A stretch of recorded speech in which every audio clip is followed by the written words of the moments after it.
मेरा नाम निदा है और मैं 2019 में लाहौर की एक यूनिवर्सिटी में पढ़ती थी। वहाँ एक लड़की मेरी बहुत अच्छी दोस्त हुआ करती थी। यूनिवर्सिटी में साद नाम का लड़का उसे बहुत पसंद करता था, लेकिन वो साद को पसंद नहीं करती थी क्योंकि क्योंकि वो 7 सालों से अली नाम के एक लड़के के साथ रिलेशनशिप में थी। इसीलिए उसने साद के साथ मेरी दोस्ती करवा दी और कुछ ही दिनों बाद साद ने मुझे प्रपोज कर दिया।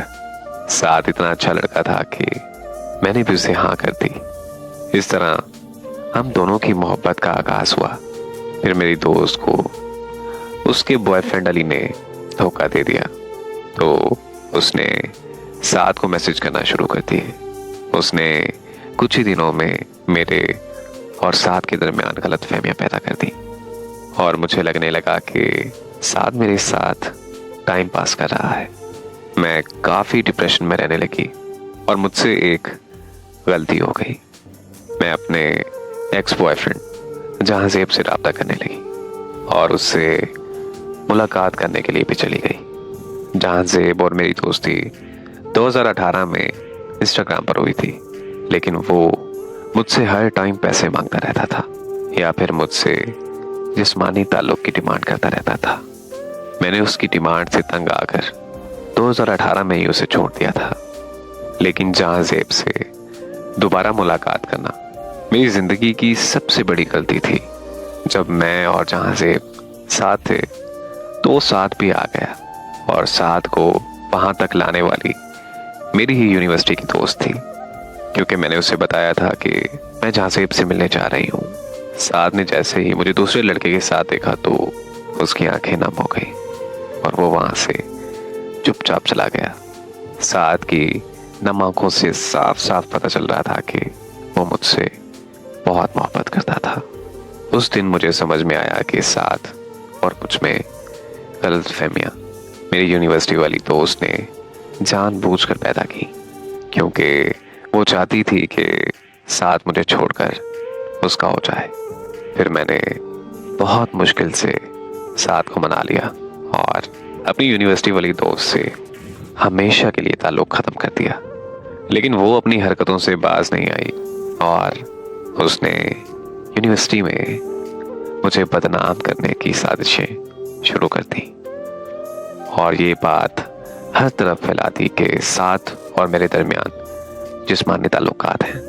मुझे पता चला तो मैं ये इल्ज़ाम बर्दाश्त नहीं कर पाई और मैंने गुस्से में आकर उस लड़की का सर फाड़ दिया। उस लड़की ने मेरे घर कॉल करके सब कुछ बता दिया। मेरे घर वालों ने मुझसे मेरा मोबाइल फ़ोन छीन लिया और मुझसे पूछे बगैर मेरा रिश्ता तय कर दिया। साथ को जब मेरे रिश्ते का पता चला तो उसने फौरन अपने घर वालों को मेरे घर रिश्ते के लिए भेज दिया, लेकिन मेरे घर वालों ने साफ साफ इनकार कर दिया। फिर मुझे जैसे ही मौका मिला तो मैं साथ से मिलने चली गई। साथ आशिकों की तरह मेरे कदमों में बैठ गया और रोते हुए मुझसे कहने लगा कि प्लीज़ मुझसे निकाह कर लो वरना मैं मर जाऊंगा। मुझसे साथ की हालत देखी ना गई और मैंने उससे निकाह कर लिया। निकाह के बाद मैं घर वापस आ गई और वापस आकर मैंने घर वालों को कुछ नहीं बताया, लेकिन मेरे घर वालों को मुझ पर शक हो गया। वो ये जान गए थे कि मैं साथ से मिलकर आई हूँ, तो उन्होंने मुझे बहुत मारा और मुझे एक कमरे में कैद कर दिया। साथ के घर वाले दोबारा मेरे घर रिश्ता लेकर आए, लेकिन मेरे घर वालों ने उन्हें जलील करके घर से निकाल दिया। अब मेरे पास कोई रास्ता नहीं बचा था, तो मैं घर से भागकर साथ के पास चली गई। मेरे घर वाले साथ के घर वालों को ये बोलकर मुझे वापस ले गए कि वो धूमधाम से मेरी शादी करके साथ के साथ मुझे रुखसत कर देंगे, लेकिन ऐसा हरगिज़ नहीं हुआ। घर जाते ही उनका रवैया मुझसे बदल गया। और मेरे घर वालों ने मुझे बुरी तरह मारना पीटना शुरू कर दिया। जब मुझे कोई रास्ता नजर नहीं आया तो आखिरकार मैंने अपने हाथ की नस काट ली। लेकिन मेरी किस्मत अच्छी थी कि मैं उस वक्त बच गई।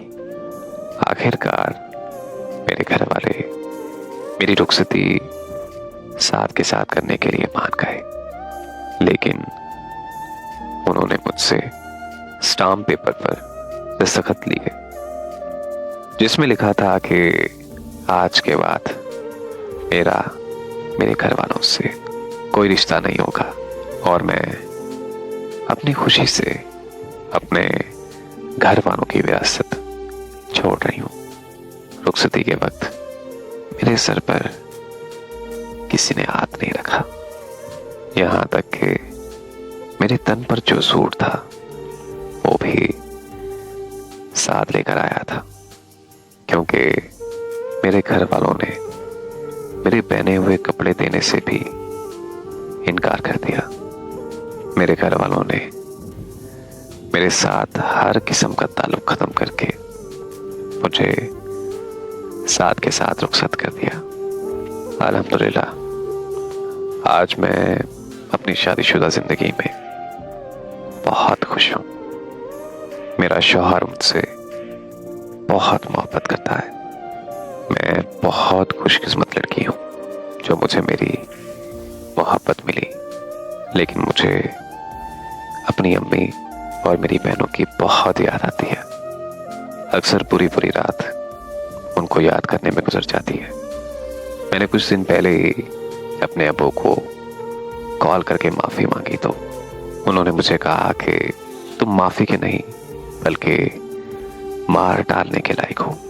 बस मैं आप सबसे इतना पूछना चाहूंगी कि क्या पसंद की शादी करना इतना बड़ा गुनाह है? क्या मैंने पसंद की शादी करके कोई गुनाह कर दिया है?